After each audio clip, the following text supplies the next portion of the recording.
Vous pensiez tout savoir au sujet de la tragédie de Roméo et Juliette, écrite par Shakespeare? Détrompez-vous, ce bon vieux dramaturge n'a pas cousu son histoire de toutes pièces. Il s'est inspiré des métamorphoses d'Ovide, et plus précisément du récit étiologique de Pyrame et Thisbé. L'issue tragique de leur histoire d'amour donne, selon Ovide, un sens à la couleur pourpre des murs qui auparavant étaient blanches. Tels leurs héritiers, Pyrame et Thisbé s'aiment mais ne peuvent pas vivre pleinement leur amour à cause de leur famille. Mais fort heureusement pour eux, une fente légère dans un mur mitoyen leur permet de communiquer et de s'échanger des mots doux. Un beau jour, ils ont l'idée de se retrouver en chair et en os.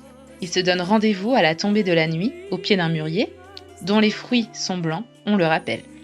Thisbé arrive la première, et alors qu'elle attend son bien-aimé, une lionne à la gueule ensanglantée vient se désaltérer près de là où elle se trouve. Elle s'enfuit en courant. On aurait tous fait pareil, on la juge pas. Mais dans sa fuite, elle laisse tomber le voile qui la couvrait. La lionne s'en empare, le déchire et le tache de sang.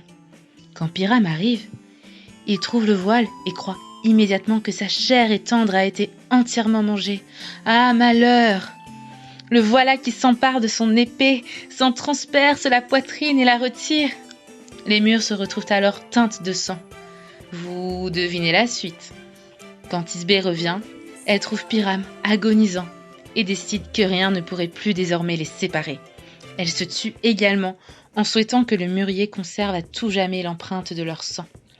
La couleur pourpre des mûriers devient ainsi un symbole de douleur et de larmes.